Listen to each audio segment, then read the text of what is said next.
Texas voters decided the fates of several nominees in yesterday's primary election runoffs. South Texans also cast their ballots on local races.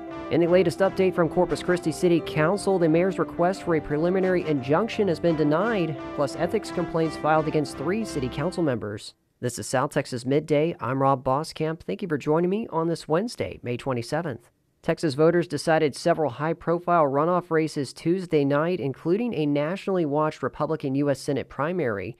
The Texas Newsroom's Lucio Vasquez reports. Texas Attorney General Ken Paxton defeated incumbent Senator John Cornyn in the Republican runoff for U.S. Senate. We just sent a Texas-sized message to Washington. I said it in March, and I'll say it again now. Today, change was on the ballot, and change won.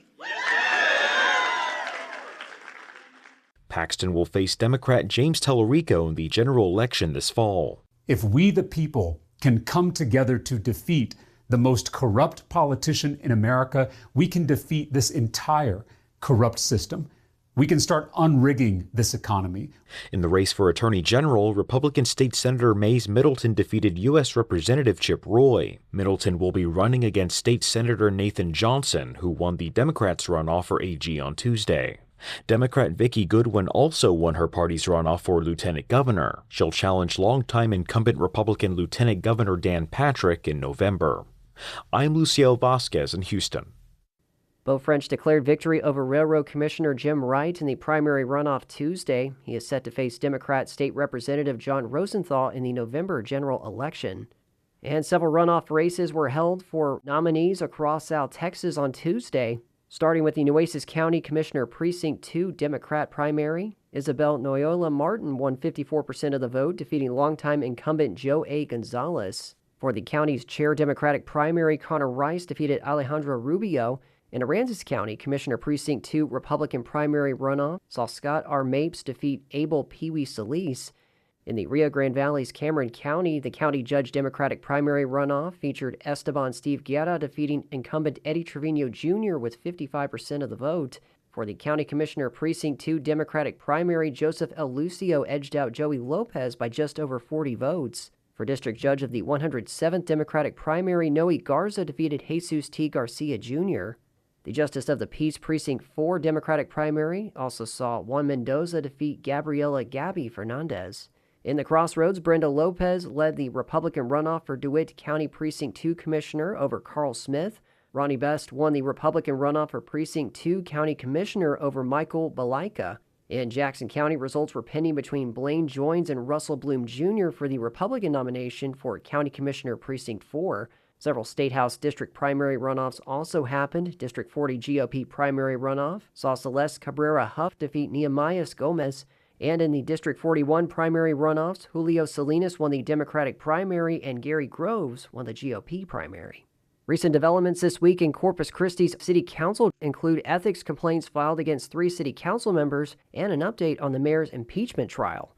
First, the ethics complaints accuse Gil Hernandez, Kalen Paxton, and Eric Cantu of voting on matters involving a hotel developer who contributed to their political campaigns.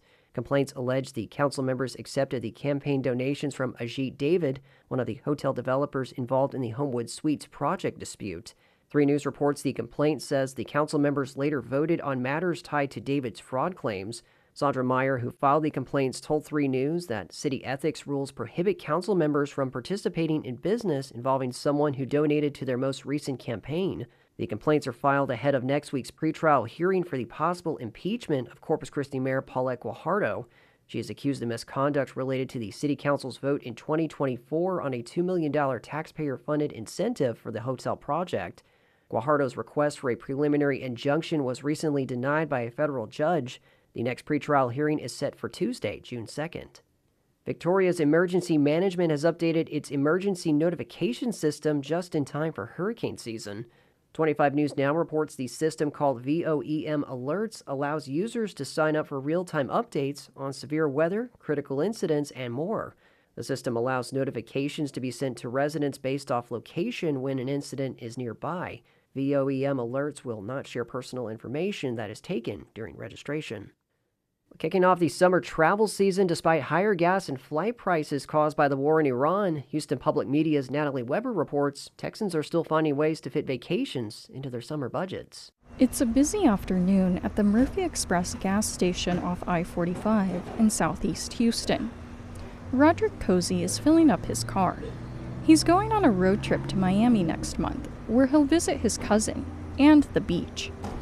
It's gonna kill us to drive down there, you know what I'm saying? Cozy drove from North Houston to this gas station, drawn by the cheaper prices. I wish they had these gas prices down there in Miami.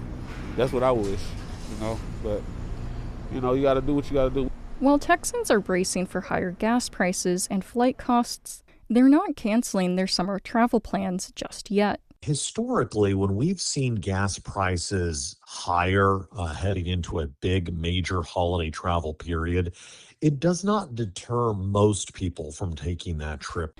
AAA's Doug Shoup says travel remains a priority for many Texans, though some are trimming their budgets. They may adjust their schedules a little bit. Perhaps they don't drive as far, or they don't go for as many days, or they stay with friends and family instead of spending money at hotels, or they'll pack food for the road trip instead of spending money at restaurants. Meanwhile, Houston's tourism leaders expect the FIFA World Cup to boost visitors to the city next month, at least for the first few weeks of summer.